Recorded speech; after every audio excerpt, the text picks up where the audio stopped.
Extension, Brenton Homewood here, Professor B. Today we're going to be assembling our Estes rocket, and I'll be going over all the lesson plans step by step with you guys online, and hopefully this helps give us some projects. Your kit will include this pamphlet with some cool facts and figures about astronomy and rocketry. And this comes right out of our workbook, the 4H manual, aerospace level 4. So it's a more advanced manual, but it gives you some ideas here. You'll be required to get some kind of glue and maybe an X-Acto knife, but we'll go through the kit and see what's actually required. Quick note is to always train your pups when you take a 5 from any of these projects. Like, for instance, Raven, lay down, lay down, lay down. Good doggy. I like to reward her for her excellent behavior. Okay, so step 1 of this will have us cut this clay into 4 pieces here, and this is going to be ballast that we'll put inside the nose cone. You're going to pack it in there with a pencil. And the reason for this is to keep the rocket centered and weighted right as it goes up in the air, and also so it'll come down nose first when it's time for re-entry. So I'll go ahead and cut this into 4, and then they want us to roll it into like a snake pattern, as you can see here, and then pack it into the rocket tip. Okay, if done correctly, you should have a 4th one left over.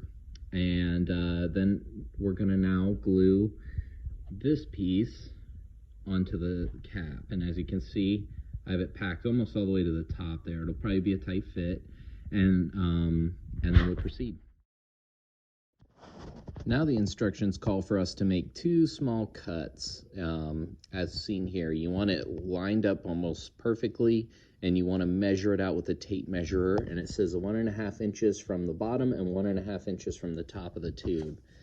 A good way to eyeball this is you want this to clip on right here. This acts as a spring to hold your motor in place.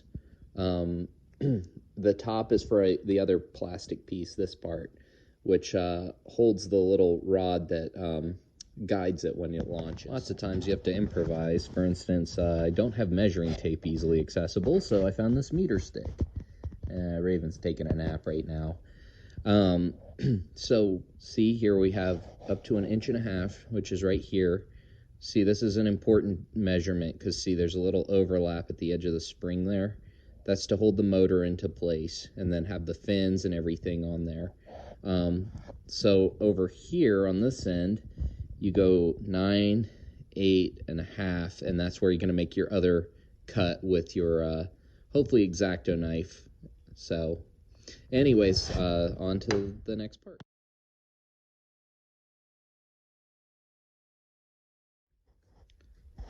Okay, now the fun part here. So you see my little incisions. Always go with the smaller sized than larger. And remember to always measure twice, cut once.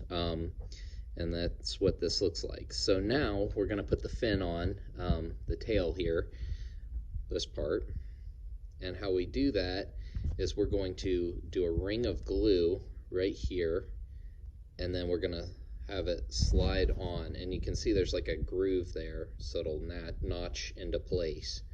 And there's the guide tube, so that'll come into importance later. But see here, here's where the notch is, where the rocket motor spring holds out. So anyways, I'll do this part, and then I will get this top ring in on the next clip here.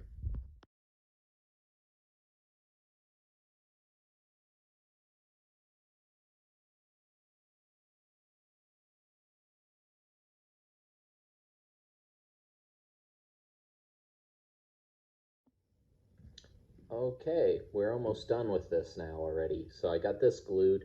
It helps if you have a piece of wire or something, but definitely make sure these rings line up here and here so it flies perfectly straight when it launches.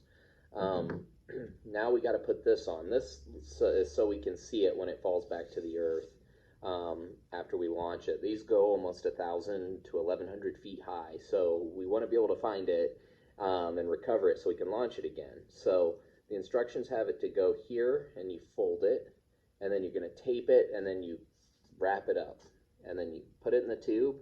You also have to have recovery wadding, it's called. It's a flame retardant paper to help keep it packed in there to keep the rocket from catching on fire from it. Then you tie it to the nose cone here, and then you want to double knot it, and then you put it on there, and then we'll do decals, and you'll get the picture.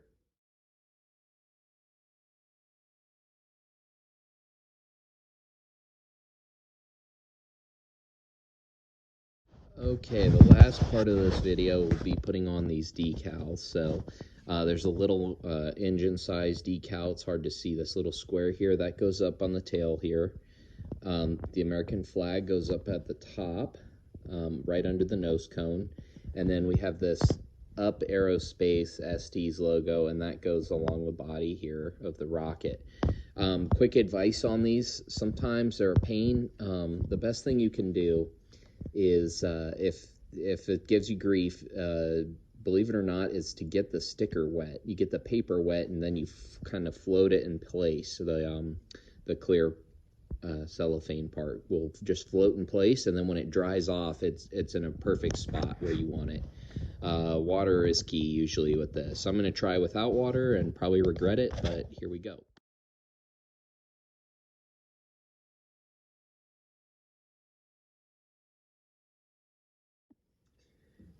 And that's it. I had to trim this because I actually measured slightly off on this upper ring. So make sure you double check where this ring finally sets place. But see, this distance needs to have the entire sticker. Fortunately, I was able to make it work. The flags fits there. The nose, it'll pop out after launch. And yeah, this is a completed rocket now. So I hope you guys enjoyed the video. And we'll be doing more stuff like this going forward. So stay tuned for next month. We'll be talking about beehives. So we'll be going over a beehive and everything inside of it next month. And we'll be hiving bees. And I'll do that on Facebook Live for everybody. All right. Thanks, everybody.